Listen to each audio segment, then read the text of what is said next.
सन्माननीय श्री नितेशजी राणे आपल्याला मार्गदर्शन करतात. एकदा जोरदार टाळ्या होऊन जाऊ द्या.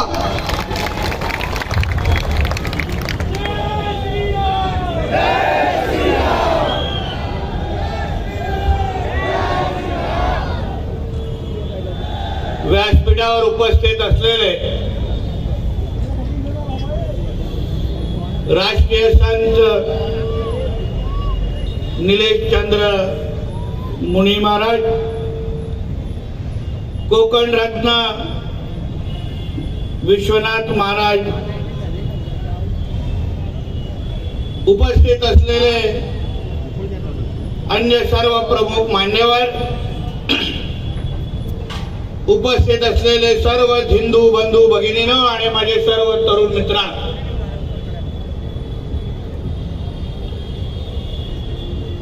खरं म्हटलं तर आयोजकांची थोडी जागा चुकली. थोडा अजून 3 किलोमीटर आतमध्ये घेऊन गेले असते तर अजून मजा आली असते.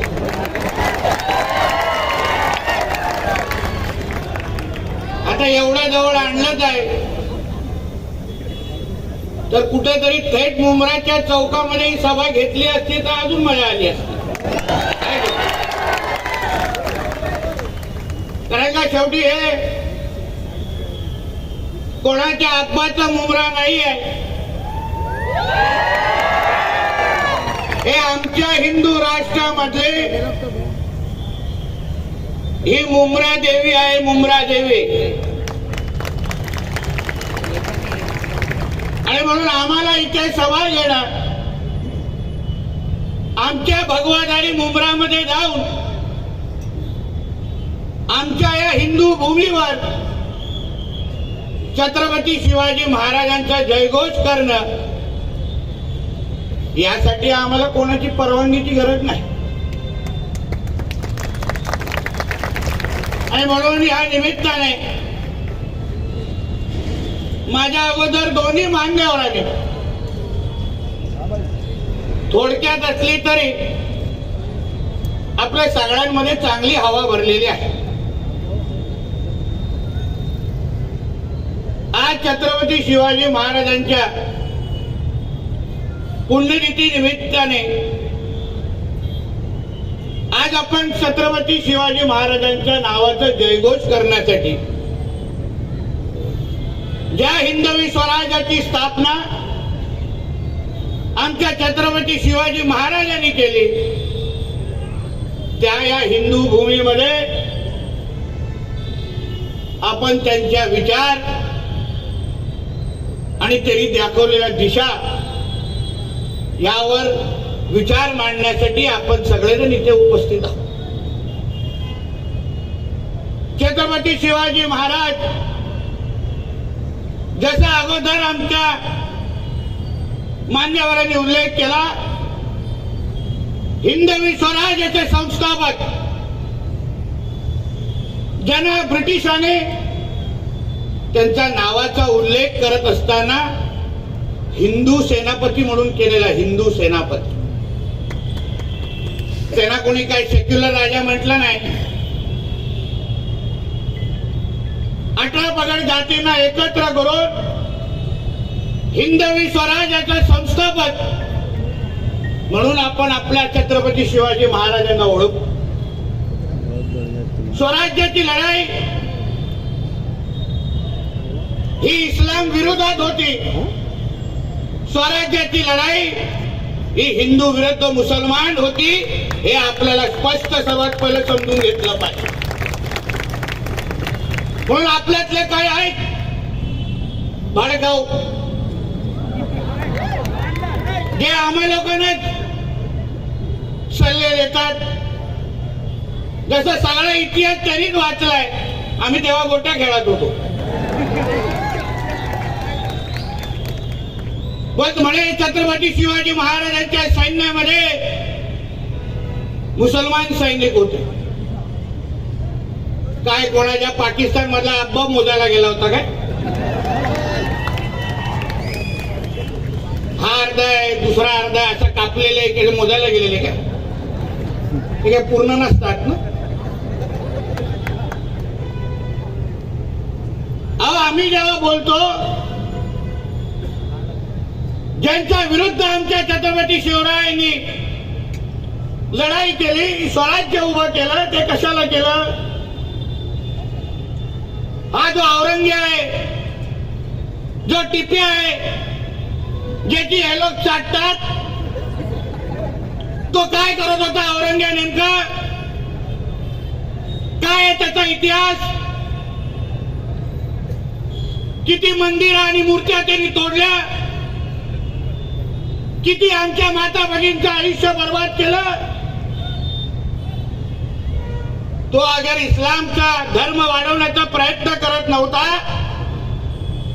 तर मग त्यांनी आपला हिंदू धर्म मिटवण्यासाठी त्यांनी का प्रयत्न करत होता? आमचे मंदिरं त्यांनी का नष्ट केले? असंख्य धर्मांतर त्यांनी का केले? अगर स्वराज्याची लढाई ही इस्लाम विरोधात नव्हती, मग संभाजी राजांना मारत असताना त्या औरंग्याने त्यांच्याकडे काय दौलत मागितली नाही. औरंग्याने त्याला फक्त सांगितलं, संभाजी तुम्ही फक्त तुमचा धर्म बदला, सगळा काय तुमच्या पायावर आणून ठेवतो. मग धर्माची लढाई नव्हती तर मग कुठली लढाई होती? हाच मुद्दा आपण समजून घेतला पाहिजे. हे जे काय आज तुमच्या आजूबाजूला चालू आहे, हे औरंग्याचे पिल्लावळ आहेत, हे टिप्याचे पिल्लावळ आहेत, जे ह्या मातीशी गद्दारी करून, या हिंदू राष्ट्राशी गद्दारी करून त्या औरंग्याला परत जिवंत करण्याचा प्रयत्न करतायत. हे तुम्ही हिंदू समाज म्हणून तुम्ही लोकांनी ओळखलं पाहिजे. का एकत्र आलो पाहिजे आपण? का आम्ही इकडे तुमच्यासाठी लढायला आलोय? ताके त्या मुंबराच्या कानोकोपऱ्यामध्ये बसलेले, ज्या ज्या मस्जिदीतून माझं हे भाषण ऐकताय, त्यांना कळून दे, ये तुम्हारा अब्बा का पाकिस्तान नहीं है, ये मेरे छत्रपति शिवाजी महाराज का हिंदू राष्ट्र है. ये लिख के रखो और हर शुक्रवार को अपने लोगों को बताओ हर शुक्रवार को. अगर भूलने की आदत होगी तो हर शुक्रवार को मैं तुम्हारे पास 5 वक्त आने को तैयार हूं. आम्ही आठवण करून देतो ना, आम्हाला माहिती आहे कसं आठवण करून द्यायचं. कोणी उठतंय आणि कोणी आम्हाला आव्हान देतात. जे काय भाषणामध्ये बोलतात ते काय ठीक आहे, ते काय आजची मुलं आहेत. थोडा काय लोकप्रतिनिधी झाल्यानंतर इसको हम हरा कर देंगे. ठीक आहे, तिला काय आपण लोकप्रतिनिधी आहे म्हणून तिला काय मोदत नाही, पण तिची ती मानसिकता आहे ती महत्वाची एक समजून घ्या. त्या लोकांना लहानपणापासून हे शिकवलं जातं. हे जे मदरसे आहेत, या मदरशामधून बसून हे लोकांना हे शिकवतात. त्यांना काय शिक्षण देत नाहीत, डॉक्टर आणि इंजिनियर बनवत नाहीत. त्या मदरशामध्ये बसून फक्त आतंकवादी घडवले जातात आणि म्हणून यांच्या थोबड्यातून हे सगळे विचार बाहेर येतात. म्हणून त्याला वाटतं की इसको हरा कर देंगे. म्हणून तर मी त्या दिवशी बोललो ना, सर्वात पहिलं काम करायला पाहिजे ते सगळे मदरसे बंद करून टाका आणि हे सगळ्या आतंकवाद्यांना बाहेर काढा. पहिले तुम्ही थोडं थांबा. बघा, सरकारच्या एका वर्षामध्ये आम्ही आणला ना धर्म स्वतंत्र कायदा, आणला की नाही? आता धर्म स्वतंत्र कायद्यापर्यंत पोहोचलोय. आता पुढचा टप्पा मदरसांचा एक लक्षात घ्या. म्हणून जे कोण काय आतमध्ये दाढी कुरवळत बसलेत ना, त्यांना वाटतंय की आतमध्ये जाऊन तुम्ही आतंकवादी घडवाल. ते विसरलेत कि ये देवा भाऊ का महाराष्ट्र है.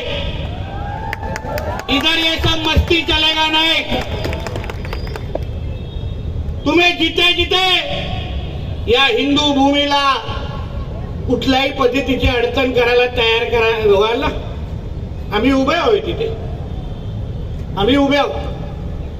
तुम्ही वेळ आणि तारीख सांगायची, आम्ही तिथे उभं राहायला तयार आहे. पण आता आपलं सरकारच आपलं विचारायचं. तुम्ही 2024 ला या महाराष्ट्राच्या हिंदू समाजने या राज्यामध्ये हिंदुत्वादी विचाराचं सरकार निवडून दिलं. हिंदुत्वादी विचाराचा मुख्यमंत्री आजच्या 6व्या माळ्यावर बसलाय. तुम्ही कसली चिंता करू नका. यांनी 100 जन्म घेतले तरी काही हिरवा करू शकणार नाही. काही हिरवा करू शकणार नाही. आम्हालाही बघायचंय कुठून हिरवा आणतात. आम्हालाही बघायचं. आमच्या काय पोलिसांच्या दांड्यांना काय कमी जमला काय? आम्हाला माहिती आहे काय काय कुठे कुठे चालतं. आम्हाला आमच्या महाराष्ट्रामध्ये येऊन आमच्या हिंदू समाजाला धमकवायचं नाही. हिंदू समाजाला भीती बसवायची नाही. तुम्ही अगर आमच्या तिसरा डोळा उघडाल तर या शुक्रवारचे तुमचं सिलेंडर पण वरती येणार नाही एवढी काळजी घेणार. लक्षात घ्या. पुरेपूर काळजी घेणार. कारण आम्हाला आमच्या हिंदू राष्ट्रामध्ये आमच्या या हिंदू समाजाने आशीर्वाद देऊन इथे बसवलेलं आहे. मी छाती ठणकावून सांगतो, मी काय कुठल्या गोल टोप्यान दाढीवाल्यांमुळे मी काय आमदार झालो नाही. मी जो आमदार झालेला आहे माझ्या हिंदू समाजाने मला निवडून इथे आमदार म्हणून इथे उभं केलेलं आहे. मी जे मंत्रालयामध्ये बसतो किंवा इथे जे तुमच्या सभेमध्ये आलोय कुठला आमदार किंवा मंत्री म्हणून नाही, एक हिंदू म्हणून तुमच्याशी बोलायला आणि ताकद देण्यासाठी आलोय. मला तुम्ही निश्चित करा. आम्हाला काय मतांची ऐकण्याची काय चिंता नाही हो. ह्यांचे 5 जातील तर आमचे हिंदूंचे 50 पडतील. आम्हाला काय चिंता करू नका. काय चिंता करू. आम्हाला माहिती आहे कसं निवडून आमच्या हिंदूंची ताकद काय असते हे आम्हाला चांगल्या पद्धतीने माहिती आहे. म्हणून त्याची भीती आमच्यात टाकू नका. फक्त या महाराष्ट्रामध्ये वावरत असताना, या मुंबईमध्ये वावरत असताना जे काय मस्ती इथे जे चालू आहे, आमच्या स्थानिक लोकांना, हिंदू समाजाला जी काय भीती बसवण्याचा जो प्रयत्न चालू आहे ना, कधी धर्मांतरच्या नावाने, कधी लँड जिहादच्या नावाने, कधी लव जिहादच्या नावाने, तुम्ही एक लक्षात घ्या. जे जे काय जिहादी माझा आधी ते ऐकत असतील, ऐकतात माझं भाषण मस्जिदीमध्ये बसून पण ऐकतात. मला माहिती है. मुझे मालूम है तुम लोग छुप छुप के मेरा भाषण सुन रहे, फिर सुनो ध्यान से. परत माझ्या हिंदू समाजाच्या ह्या भागातल्या मुंब्रा देवी आणि ह्या भागातल्या कुठल्याही हिंदू समाजाच्या व्यक्तीकडे कोणी वाकड्या नजरेने बघितलं ना तर न सांगता तुमच्या इकडे येईन आणि तांडव करून जाईन. एक लक्षात घ्या. तांडव. आम्ही आज जे मंत्रालयामध्ये बसलोय या हिंदू समाजाच्या आशीर्वादामुळे बसलोय. हे सरकार हिंदू समाजाचं आहे आणि म्हणून ह्यांच्याकडे कोणी वाकड्या नजरांनी बघितलं, ह्यांच्यामध्ये कोणी भीती पसरवली तर मग पुढचा कार्यक्रम आमचा. मग आम्ही तो आता धुरंधरचा डायलॉग आहे ना, ये देवा भाऊ का महाराष्ट्र है, ये घुसेगा भी और मारेगा भी. एक लक्षात ठेवा. आणि म्हणून इथून तर हे फक्त 3 किलोमीटर पर्यंत सुरुवात आहे. माझ्या मुंब्रा देवीच्या प्रत्येक हिंदू समाजाला जे जे माझ्या भाषणात ऐकत तिकडे बसून असतील त्यांना मला विश्वास द्यायचा आहे की तुम्ही कसली चिंता करू नका. तुम्ही एकटे नाही आहात. हे किती हिरवे साप वळवळले हे ना ठेचण्याचे सगळे कार्यक्रम हे आमच्याकडे तयार आहेत. तुम्ही चिंता करू नका. तुम्हाला कोणी काही धमक्या देत असतील, कोणी वाकड्या नजरांनी बागा देत असतील, फक्त आम्हाला सांगा. बघा मी बोलत असताना बुलडोझर जातोय बघा.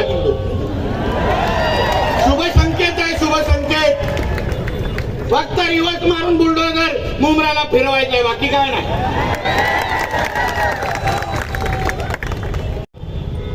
आजची ही सभा ही तुमच्या सगळ्यांवर तुमचा विश्वास वाढवण्यासाठी आहे.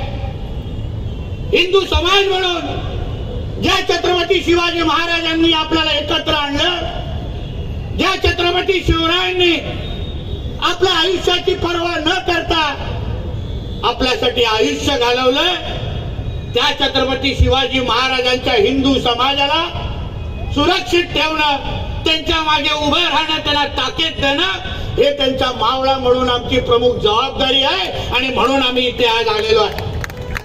तुम्ही निश्चित करा, कोणी काही तुमच्या इथे काय मस्ती करत असेल, आता लव जिहादचा आता कायदाच आपल्या महाराष्ट्रात आलाय.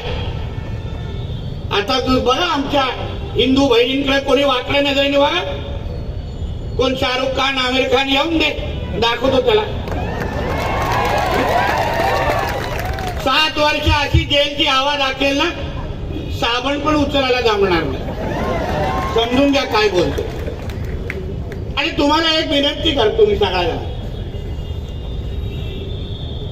तुम्ही जरा आता तुम्ही कशा घरात कुत्रे पाळता आहे की नाही, पाळीव कुत्रे पाळता की नाही, जरा पाळीव डुकरं पाळायला सुरू कर बघा की. विनंती करा आमच्यातले कोण जरा राज्य सरकारकडे विनंती करा की वऱ्हाला पाळीव प्राणीचा जरा दर्जा द्या. प्रत्येकाने आपल्या घराघर बाहेर ठेवा. बघा हे हिरवे साप जवळ पण वळवळणार नाही. 2-3 तासात बघा कसं मुंब्रा देवी खाली होऊन जात. बघा कसे पळापळ चालू होत. या लोकांना हीच भाषा कळते हो. आम्हा लोकांना हे लोक विचारतात, क्या नितेजी तुम हिंदू मुसलमान करते, कसं काय, आम्ही का करतोय. आता गेल्या आठवड्यात रामनवमी झाली, त्याच्या काही दिवसा अगोदर ईद झाली. विचार आमच्या पत्रकार मित्रांना, ईदच्या दिवशी महाराष्ट्रामध्ये एक अशी घटना दाखवा, एक जिथे हिंदू समाजने त्या ईद मध्ये हे लोकांना साजरा करण्यामध्ये काय अडचण आहे. एक अशी घटना दाखव. कुठे दगड मारला, कुठे लोकांची डीजे थांबवले, कुठे हे लोक जे काय बाईक घेऊन वळवळ करतात तिथे आम्ही बाईक आडव्या टाकले, एक घटना झाली. पण आमच्या रामनवमी जेव्हा मिरवणुका निघाल्या, आमच्या हनुमान जयंतीच्या ज्या मिरवणुका निघाल्या, किती घटना झाल्या दगड मारण्याचे, चपला मारण्याच्या. त्या मालवणीमध्ये मिरवणूक निघत होती आपल्या रामनवमीची. या लोकांना लगेच मिरची लागली हिरवी. येऊन सांगतात हमारे बड़े मस्जिद के सामने भगवा लगेगा नहीं, भगवा झंडा नहीं लगाना. मला अच्छा, मला अभी तो बाहेर लगा रे. जास्त किरकिर केली ना तर आतमध्ये लावून जाईल, काही करू शकणार नाही. तुमच्या सणासुदीमध्ये अगर तुम्हाला अडचण आणत नाही, तुम्हाला अडथळे आणत नाही, आणि काही ह्या वळवळल्या लोकांचे जे काय म्हणणं आहे ते या देशामध्ये सर्व धर्म समभाव आहे. अच्छा, मग सर्व धर्म समभाव हा फक्त ईदच्या वेळी दिसतो का. सर्व धर्म समभाव, भाईचारा, गंगा जमुना तहजीब हे फक्त ईदच्या वेळी दिसतं का. आमचे पोलीस बांधव घेतात ना ते काय ते शांतता फंतता के काय बैठक घेतात ना, तेव्हा बोलतात की नाही नाही हम कुछ नहीं करेंगे. येतात मोठे दाढीवाले गोलटोपीवाले बसतात आमच्या पोलीस बांधवांच्या समोर. तेव्हा तुम्हाला ईदच्या वेळी आम्ही अगर तुमच्यामध्ये काय येत नाही तर मग रामनवमीच्या वेळी आणि हनुमान जयंतीच्या मध्ये तुम्ही काय येता. जो नियम ईदला लागतो तोच नियम रामनवमी आणि हनुमान जयंतीला लागणार, हे लक्षात ठेवा. या देशामध्ये, या हिंदू राष्ट्रामध्ये काय सर्व धर्म समभाव चालणार नाही. हे हिंदूंचं राष्ट्र आहे. इथे पहिले हिंदूंचं हित बघितलं जाणार आणि मग बाकी सगळ्यांना मोजलं जाणार. हे मुंब्रा देवीला सांगून जातोय. पाहिजे तर आतमध्ये घेऊन गेलात तर आतमध्ये पण सांगेल. तुमच्या वेळी तुमच्या सणाला चालतात, तुम्हाला आमची सण नसतात. काल मी मुंबईच्या आमच्या सांताक्रूज भागामध्ये डीजे लावण्यामध्ये तक्रारी करत होते हनुमान जयंती. काही दिवसा अगोदर त्यांची जेव्हा ईदची काय मिरवणूक लागली 12-12:30 पर्यंत डीजे वाजव. मी पोलिसांना फोन केला. म्हणजे नियम तर एकाला दोघांना सेम आहे. त्यांचे डीजे अगर 12 पर्यंत चालले ना, आमचा पण डीजे लागला आणि तसा काल डीजे वाजला. मी स्वतः तिकडे नाचून आलेलो आहे. म्हणून नियम सगळ्यांना समान आहेत. आम्ही तुमच्या सणासुदीच्या मध्ये येत नाही. आम्ही तुम्हाला अडचण आणत नाही. मग तोच नियम हिंदू समाजाला पण लागला पाहिजे. हे लोकांना वराह जयंतीच्या टायमाला मिरच्या लागतात. नहीं नहीं नहीं ये मत लेके आओ, इनको देखेगा तो हमारा दिन खराब हो जाएगा. मग आमच्या गाईकडे तुम्ही वाकड्या नजरेने बघतात. ते तुम्हाला कोणी लायसन्स दिला? कत्तलखाने का सुरू आहे? का सगळीकडे गायीची कत्तल होते? तुम्हाला अगर वराहाच्या वेळी तुम्हाला अगर एवढ्या मिरच्या लागतात, तुमचा धर्म भ्रष्ट होतो. तुम्ही एकदा डुकराला बघितल्यानंतर तुमच्या 5 वक्त नमाज वरती स्वीकारत नाही, तर गायीचा आमची माता आहे ना. आम्ही देवाप्रमाणे तिला मानतो, आमच्या आईप्रमाणे मानतो. पण तिला कापून तुम्ही धंदा कसा करू शकता सांगा तुम्ही मला. नियम सगळ्यांना एकच लागला पाहिजे. हाच मुद्दा आमच्या सगळ्यांचा आहे. तुम्हाला अगर ह्या हिंदू भूमीमध्ये इथे राहायचं असेल तर तुम्हाला या देशाला आपला पहिला देश मानायला लागेल. तुम्हाला डॉक्टर बाबासाहेब आंबेडकरांचं संविधान मानायला लागेल. इथे तुमचा पाकिस्तानचा शरिया कानून आणू शकणार नाही तुम्ही. एक लक्षात घ्या. शरिया कानूनची एवढीच चाटायची आहे ना, तर निघून द्या सगळे पाकिस्तान मध्ये. तुमची तशी पण इथे गरज नाही. आम्हा लोकांना तशी पण गरज नाही. म्हणून मी तुम्हाला आमचा मुद्दा तेवढाच आहे. आम्ही जेव्हा बोलतो एवढेच मुद्दा बोलतो. त्यांच्या वेळी मिरची लागत नाही, आमच्या वेळी मिरची लागते. तुम्ही त्यांना अडवत नाही, पण आमच्या लोकांच्या वेळी तुम्ही लगेच पुढे येतात. आमच्या काही मिरवणुका रस्त्यावर निघाल्या, गणेश चतुर्थीचं मंडप लागलं तर लगेच तक्रारी करतात. पण ह्या लोकांना रस्त्यावर बसून यांच्या सिलेंडर वरती करायचे तेव्हा कोण काय बोलत नाही. एवढ्या मस्जिदी मग कशाला भरून ठेवलाय? सगळ्यात थोडी अधिकृत आहेत, अनधिकृत पण आहेत. म्हणून तर बुलडोझरची ऑइलिंग चालते ना आमची. पण तुम्हाला अगर तुमच्या मस्जिदीमध्ये एवढा तुम्हाला नमाज पडण्यासाठी दिलाय, मग तुम्ही रस्त्यावर कशाला करा? आमचा मुद्दाच एवढा आहे. संघर्ष होणार नाही. तुम्ही अगर या देशामध्ये राहून डॉक्टर बाबासाहेब आंबेडकरांचं संविधान पाळाल, आमच्या बरोबर उभं राहून वंदे मातरम म्हणाल, आमच्या तिरंग्याला तुम्ही तुमचा तिरंगा म्हणाल, तुम्हाला इथे काही होणार नाही. या जबाबदारीने मी तुम्हाला सांगतो. तुम्ही विचार करा थोडं. यांची इथे एवढी वळवळ आपण सहन करतो, यांची एवढी नाटके इथे सहन करतो. पाकिस्तान आणि बांगलादेश मधल्या हिंदूंना हिंदू दिसेल तर जाळून मारतात. विचार, ठेचून ठेचून मारतात. तिथे तुम्ही अगर हिंदू असाल तर तुम्हाला जिवंत राहण्याचा अधिकार नाही आहे. या तर तुम्ही धर्मांतर व्हा, या तर तुम्हाला मारून टाकणार, असा स्पष्ट नियम पाकिस्तान आणि बांगलादेश मध्ये. आम्ही तर काय लाड करतो यांचे. आता त्या लाडली बहिणामध्ये बघा केवढे आहेत. इथे एकाच्या घरामध्ये एक नसतो. हे आमचे एक हम दो हमारे दो आहे, हे हम दो हमारे 200 आहे. आणि त्याच्यामध्ये पण 2 असतात. कोण कोणाचा अब्बा हेच कळत नाही. जरा टोकन नंबर देत असतील. अरे वो 12वां किसका है,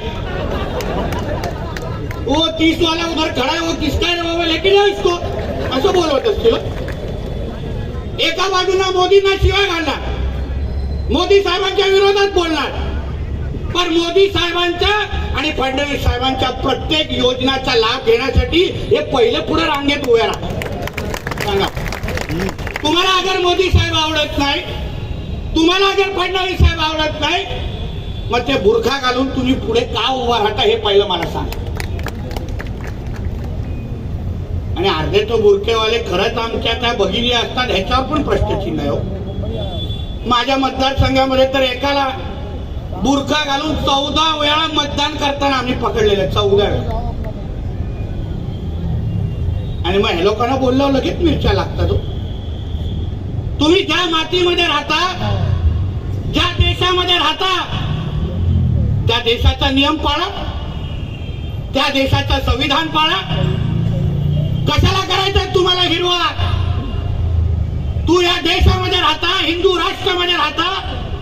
अहो 56 इस्लामिक राष्ट्र आहेत, 56 आणि आम्ही एक अगर हिंदू राष्ट्र बोलत असो तर काय हिरव्या मिरच्या लागतात त्याला आहे ना, कधीतरी विचारा. तुम्हाला या देशामध्ये राहायचं असेल तर तोंडातून काढायला लागेल का हा भगवा राष्ट्र आहे, हिंदू राष्ट्र आहे, नाहीतर तुम्ही या देशामध्ये राहू शकणार नाही. आणि मोठ्या हिरव्याची भाषा करू नको. त्या औरंगे आणि त्या अफजलची काय हालत केली जरा विचारा. आमच्या मुलींनी सांगितलं तुम्हाला. पण असे 56 आले तुमच्यासारखे. आज तर फक्त इथपर्यंत आलोय उंबाट्यावर. काही दिवसानंतर काही थोडा वेळ द्या, आमच्या मुमरा देवीच्या प्रत्येक घरावर भगवा फडकवण्याचं आम्ही गप्प बसणार नाही. हा शब्द तुम्हाला इथे देऊन जातो, शब्द देऊन तुम्हाला जातोय. आपण फक्त सगळेजण आज जसा पेटलात, आज जसा भगवा फडकवतात, तसा अभिमानाने भगवा घेऊन इथे फिरलं पाहिजे. तुम्ही कोणाच्याही पाकिस्तान आणि इस्लामाबाद मध्ये बसलेला नाही आहात. तुम्ही तुमच्या हिंदू राष्ट्रामध्ये जगतात. तुमच्या एक लक्षात ठेवा, हे भगवादारांचं राज्य आहे. आपले पंतप्रधान आणि मुख्यमंत्री हे 100% भगवादारी आहेत आणि त्यांच्या राज्यात आणि देशात तुम्ही राहतात हे पहिलं लक्षात घ्या. आणि म्हणून कुठलाही जिहादी, कुठलाही प्रकारचा अगर जिहाद करायचा विचार करत असेल ना, तर ह्या राज्यात तर तुझं काही डाळ शिजायला देणार नाही.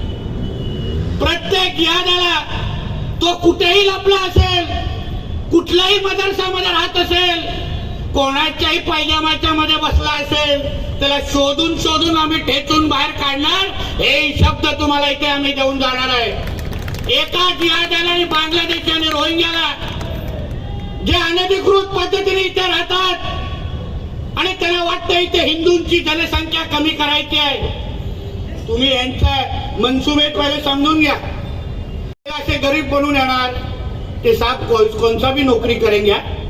मग आपलं पण कसं हिंदूंचं हृदय थोडं मोठं असतं ना, लगेच आपण त्याला टायर बनवायला देतो, लगेच एसी वाला बनवून घरी आणतो, लगेच तो कोण साडी विकणारा म्हणून घरी येतो.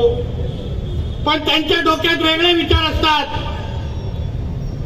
त्यांना या 2047 पर्यंत या तुमच्या हिंदू राष्ट्राला इस्लामिक राष्ट्र बनवायचे गजवाय हिंदच्या अंतर्गत, आणि म्हणून हे लोक जिहाद करतायत.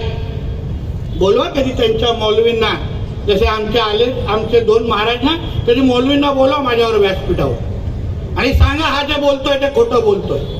मलाही बघून उगाच आमचे नीलेश चंद्र मुनी जी चिंता करतायत की नितेश राणे होएगे तो तुम घर नहीं जाओगे. मुनी आणि महाराज आमच्या राज्यामध्ये एकदम सुरक्षित आहे, चिंता करू नका. टेन्शन तर दाढीवाल्यांनी गोल टोपीवाल्यांचं आहे ना, हे सुरक्षित. यांच्याकडे बघू आम्ही पण कोण वाकड्या नजरेने बघता. आम्ही बसलोय, काय होत नाही हो, काय होत नाही. बघा तो आमच्या युट्यूबवर बसलाय टोपी घालून, विचारा जरा. वाकड्या नजरेने बघितलेलं, डोळे काढून गोट्या खेळलोय, डोळे कोणाला हात आला घ्यायला दिलं नाही. म्हणून कसलीच चिंता तुम्ही सगळे करू नका. आज जे मी इथे आलोय ते हिंदू समाजाला, मुंब्रा देवीमध्ये राहणाऱ्या हिंदू समाजाला शिलफाट्यामध्ये राहणाऱ्या हिंदू समाजाला विश्वास देण्यासाठी आलोय की हे तुमचं हिंदू राष्ट्र आहे, हे तुमचं सरकार आहे, तुम्हाला इथे कोणीही वाकड्या नजरेने बघण्याची हिंमत करणार नाही, हा विश्वास तुम्हाला या निमित्ताने मी देणार आहे. काही चिंता करू नका. प्रत्येक सण, मला काल कोणीतरी आताच गाडीमध्ये माहिती देत होतो की काल हनुमान जयंतीची फार मेहनत करून 700 लोकांची मिरवणूक निघाली. काही वर्षा अगोदर तर काढायला पण देत नव्हतं. इकडच्या आमच्या हिंदू समाजाला सांगेन, सकल हिंदू समाजाला, या वर्षी 700 काढली आहे ना, पुढच्या हनुमान जयंतीसाठी मी स्वतः मी इथे येतो, जोरदार काढू इथे, बघू कोण येतो, आम्हालाही बघून.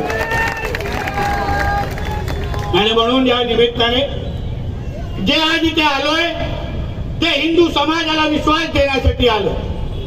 तुम्ही हिंदू समाज म्हणून आत्मविश्वासाने तुमच्या हिंदू राष्ट्रामध्ये उभे राहा. जे मुंब्रा देवीमध्ये राहणारा प्रत्येक हिंदू जो माझं हे भाषण ऐकतोय, तुम्ही कसलीही चिंता करू नका. आम्ही सगळेजण तुमच्यासाठी मंत्रालयामध्ये बसतोय, एक लक्षात घेऊन मुंब्रामध्ये छाती ताण पद्धतीने फिरा. कोणी तुमच्याकडे धर्मांतर करायला कोणी आलं, फक्त मला एक त्याला फोन लावून द्या, संपर्क करून द्या, त्याला दाखवतो कसं परत तो जातो तुझ्या घरी, दाखव. आणि म्हणून या निमित्ताने परत एकदा आमच्या इकडच्या हिंदू समाजाचं, आमचा पाटील असेल आणि त्याचे सगळेच सहकारी, संदीप पाटील त्याचे सगळेच सहकारी,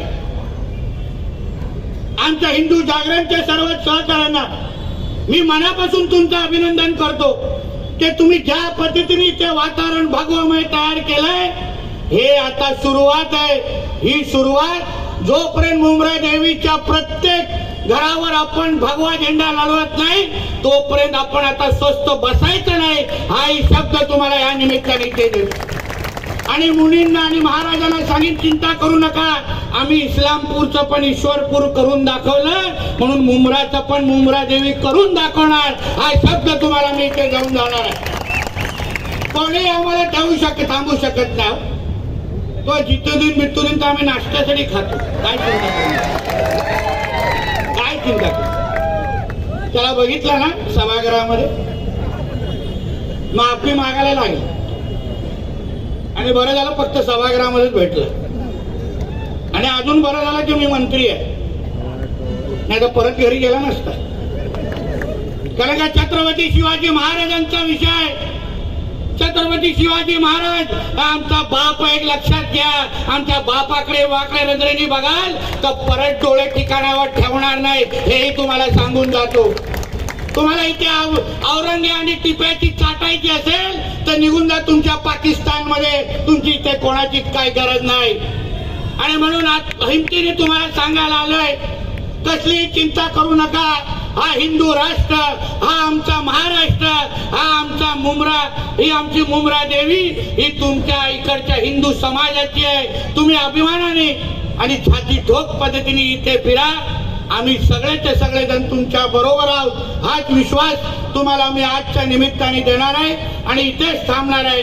आता माझ्यासाठी खिशातला फक्त मोबाईल ऑन काढा आणि लाईट ऑन करा, सगळेजण काढा लाईट, स्वतःच काढा रे बाबा, सगळेजण काढलं पाहिजे ना, फाईन लागणार. काढा सगळेजण,